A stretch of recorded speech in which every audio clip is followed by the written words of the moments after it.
Hey guys, it's time to Netflix and chill, and in this video today I'm going to be showing you guys my PvE setups and builds, or build specifically for Veteran Sunspire, including hard modes, and these setups I'm going to be showing you in this video today as requested by a lot of people. It was used for my recent Godslayer run as a main tank. So this specifically is going to be about the Dragonknight main tank for a MAGICKA DPS composition for the raid team. So this isn't going to really be great, obviously, for stamina DPS raid compositions, but this was used for the MAGICKA DPS raid composition for Godslayer, which is No Death, Hard Mode, Speedrun, and Veteran Sunspire. And let's get started. So, first thing on the character sheet, 64 points into health. You don't really need Magicka or Stamina with this setup. And you'll see later on that pretty much the more health you have, the more beneficial it is, especially on Nahviintaas. It comes down to, let's look at the race. So it's a Nord Dragonknight. It comes down to 15.9k max Magicka, 41k max health, and 20,000 max stamina. However, this is just for one setup. It's going to change. Our base Magicka recovery, however, with this setup is going to be 1215. And that's pretty much it. Resistances wise, pretty fairly about average, normal, especially for physical. Our Mundus Stone is the Lord. And the food you always want to use is Bewitched Sugar Skulls. And just to compare the stats between Purple Tri-Stat food and Bewitched Sugar Skulls, basically the Tri-Stat food will give you max health, max Magicka, and max stamina. And Sugar Skulls does the exact same thing. However, it gives you, as you can see, slightly more max health, slightly more max Magicka, and slightly more max stamina, and also gives you free health recovery. Now the health recovery is not gonna make or break it, but that's almost 1,000 health recovery without a potion active. It'll definitely be over 1,000 health recovery. And for those of you who don't know, all recovery stats basically tick every 2 seconds. So basically every 2 seconds during combat, you're gonna get at least 1,000 health back. Not bad, right? Not bad at all. And that's what we have to build with Sugar Skulls. And that's pretty much it for Mundus, stats, and so forth. So the first setup I'm going to be showing you guys, this is for Trash. The Trash setup is going to be 2 Symphony. And this is just to offer more sustain for the DPS who may be out of Magicka and so forth. And this is going to be proc through either the Healing Orb or Blood Altar. For the other 5-piece, or for the primary 5-piece, it's going to be Defiled Dragon.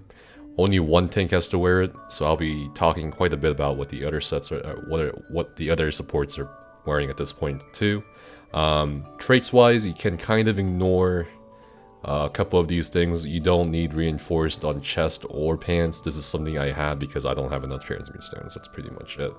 Ideally, you probably want either all sturdy or 3 infused, and the rest can be sturdy. But yes, Defiled Dragon is a pretty good set to have for Trash.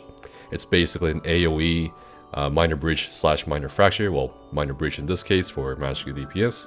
It's basically a Templar healer or Templar DPS using Power to Light on pretty much every ad, but better because this is proc through AoE and it's through a set. It's a pretty good set. The 2-piece, 3-piece is max stamina, really nice for tanking in there, especially when you're running through the very long trial that we know as Sunspire, and giving us a nice max health boost.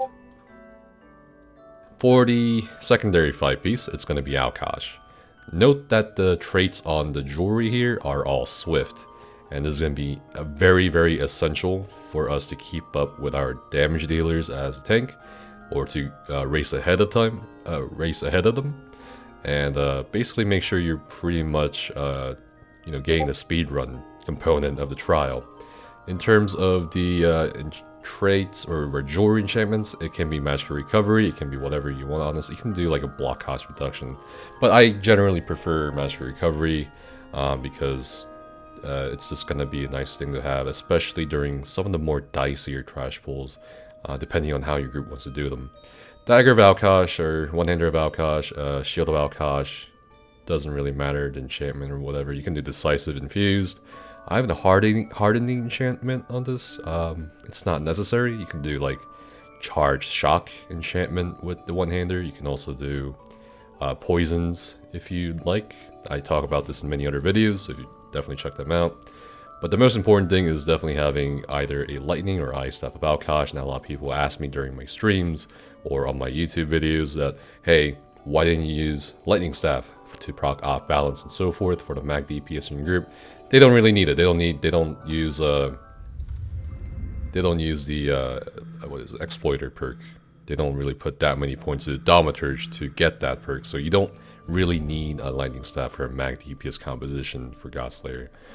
You can do ice staff, and ice staff, coincidentally enough, is definitely a bit safer to use a lightning staff during the boss fights as well, as we'll see. But if you're gonna use light staff, definitely do not put any points in Trifocus. Just blocking the block costing Magicka is really annoying, especially on Yolnahkriin. So don't put any points in Trifocus, and that's pretty much the trash setup. And as I said earlier, this is the character stats for the trash setup. The next setup we're going to be talking about is Lokkestiiz, because that's the first boss we kind of encounter. Alright, so basically the gear setup here is going to be 2 Symphony. Again, we're offering sustain to the group. Mag DPS can be a little in need of sustain, especially for Mag Necromancers. And for Lokkestiiz, we have Yolnahkriin, pretty basic set to have. We offer Minor Courage, bit of a weapon and spell damage boost to the group. And we're obviously always going to have Lokkestiiz taunted. We're always going to maintain Minor Courage uptime. Also, it's a really good set in general as a tank. You get Minor Aegis, which isn't that significant. However, you also get max health, max stam, max health. I mean, it's a pretty tanky set.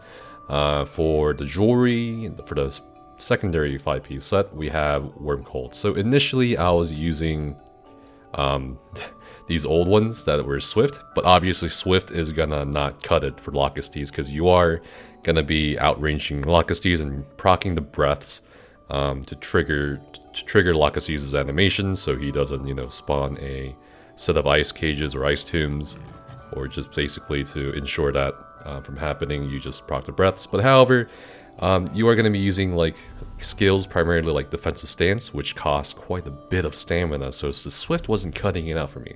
So I basically bought or farmed another set of Worm Jewelry. This is arcane. I would prefer it to be robust, just like these ones I managed to transmute. These were the last transmute stones I could afford.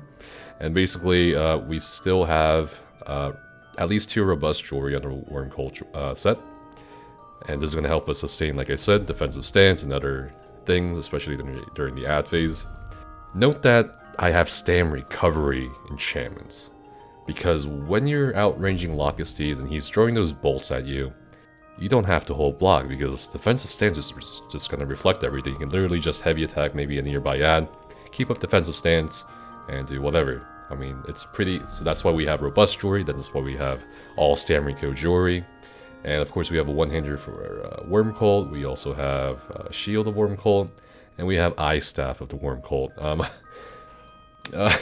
Obviously, not a very good trait to have for a tank. But it is what it is, because the other tank is also running Crusher, so with a bow at this point. So it's not, I'm not really in range for the wall a lot. If you look at some of the videos I've been putting out in Lokkestiiz hard mode, I was still trying to figure it out. But basically, you could probably get away with slotting Stone Giant somewhere here, probably one of the, like, either Balance or Elemental Drain, and there's a way to keep up Stone Giant or the stagger uptime. But for next patch, I don't think it's gonna be as good, due to the cost increase, as we can observe on the Harrowstorm DLC PTS at the moment, as of the making of this video. And also, it's, I don't know, Lokkestiiz can be a little dicey, especially if you're keeping a defensive stance. So that's why we don't really see Stonefist on this fight, and I was just still getting used to the fight, because I haven't really main tanked Sunspire as much as I've DPS'd it prior to the Godslayer. So I think the Godslayer was like my 10th or 11th run in Sunspire when coordinating the group as a main tank. So again, obviously lots of room for bar improvement, but this is generally what I used for Lokkestiiz. We got Green Dragon Blood for the heal, Ransack for the minor protection, Igneous Shield, Heroic Slash, Defensive Stance, Horn, and we got Efficient Purge for the Storm Atros, you know, minor vulnerability buffs and so forth. We have Inner Range. The Elemental Drain is sort of there if your healer doesn't want to slot it, or if, you know, that's pretty much it. That's pretty much the only reason. You can also slot wall, it doesn't really matter. It just depends on your group. Overflowing Altar, this is the way we can use the proc Symphony to give sustain to at least one DPS or one healer in the group. And balance just to keep up your armor buff, and that's pretty much it. Magmesh on the back bar, obligatory Magmesh on the back bar. In terms of character stats for the Lokkestiiz, it's going to be slightly higher Magicka due to the worm. 17,800 Magicka, 44,000 health, and 20,000 max stamina. That's pretty much it. The other support players are at this point wearing like Torgs, Alkosh on the off tank with a bow, Olo Hollow Fang on one healer, the Cage healer, and MK Zen on the other healer.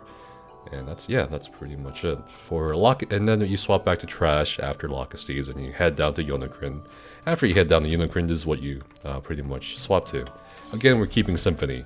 I'm gonna assume you guys see a pattern here, and this is gonna offer a source of sustain for at least one DPS in the group. And we have Yolnahkriin again making a comeback. Again, trait-wise, just like Lokkestiiz, we have sturdy pieces and so forth. Here I have healthy outcast jewelry with Magicka recovery enchantments, and this is part of the reason why a lot of people were confused when they were watching me try for Godslayer or watching the Godslayer video on Nahviintaas, why I have so much health. So this is one of the factors as to why I have so much health on Yolnahkriin and Nahviintaas. And I definitely do recommend healthy traits on jewelry, because it's like you're just sort of standing there debuffing with Stone Giant, putting wall down and so forth.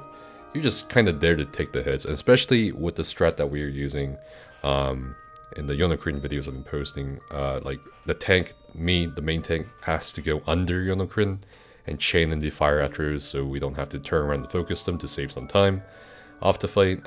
So that requires you to have a bit of a cushion, a health cushion, and you're also being guarded by a healer at this point too, so the healthy is going to help quite a bit with the damage mitigation. And again, same thing, same sword and board, same ice staff, keep the crusher on the ice staff infused.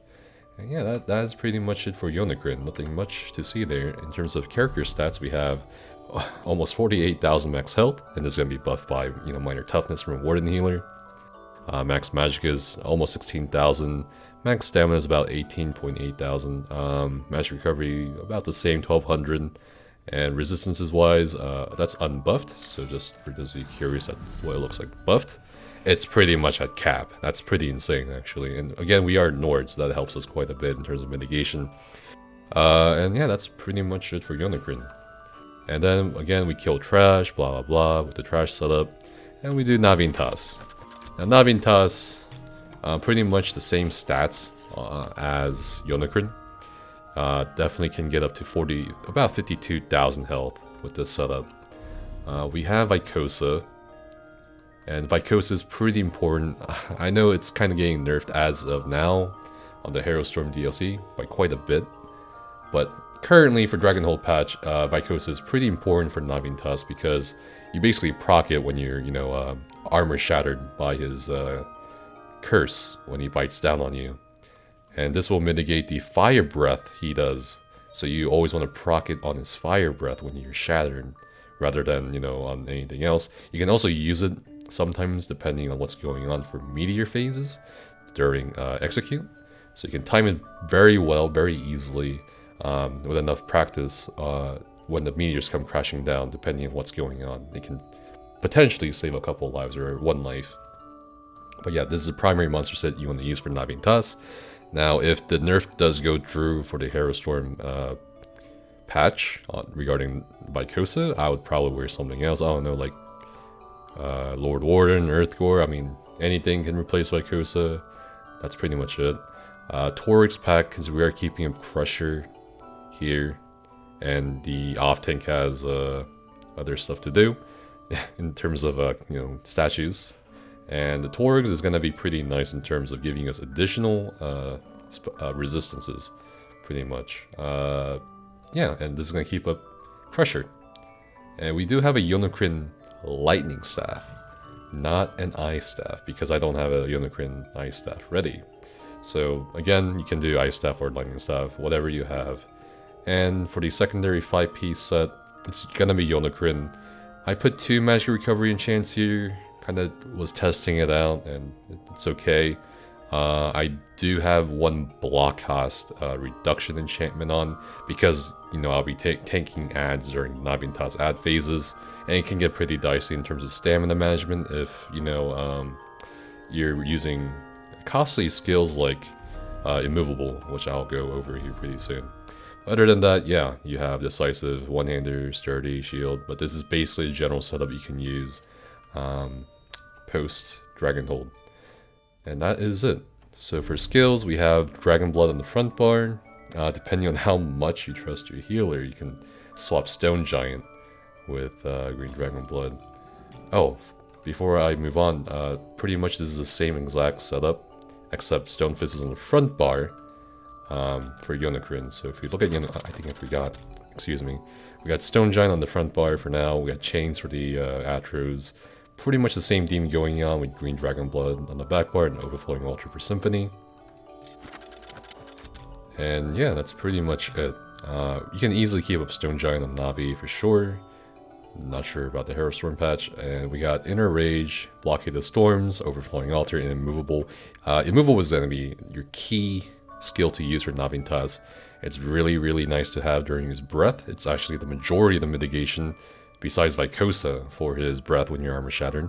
And it's also really good mitigation for the ads that are cleaving you during the trash phases, and you're stacking them all in one spot. But yeah, that's the bar setup for Nahviintaas, and that is pretty much it. Now, before we forget, in terms of CP, I'm going to go over it right now. 81 Ironclad, 43 Hardy, 49 Elemental Defender, 81 Thick, 16 Heavy Armor Focus, and you can find this CP and the green CP in my Discord or on my website, nfsqs.com, and so forth. 56 Warlord, 22 Sprinter, 64 Arcanist, 56 Tumbling, and 72 Shadow Ward. This is pretty much all geared towards both the trash and the boss fights. For the blue tree, we have 70 Blessed, 50 Elfborn. We have 28 into Master at Arms, 2 into Physical Weapon Expert, just for that jump point OCD going out. It's basically free damage with Riposte and so forth. You always definitely want to have at least about 120 points, exactly 120 points into the Ritual Tree as a tank, just because of the Last Stand passive, especially as a Dragonknight tank. This major heroism buff can definitely save your life if you need an ulti really quick, or even you can intentionally proc it to get more ulti quicker. And we're going to have Precise Strikes or Thaumaturge, mostly. That's pretty much it. If you guys have any questions about these setups or the builds I had for the eventual Godslayer clear with 4D, feel free to let me know, and I'll try to answer them when I can. Anyway guys, thanks for watching, and Nefis and Chilling. I'll be putting out more videos in regards to the Cloud Rest hard mode and the Asylum Sanctorium hard mode and the Ethereum Archive hard mode score runs we've been doing. I'll probably make this a sort of a series for now, like actual endgame builds and setups, so look forward to that, and I'll see you guys soon. Thanks for watching.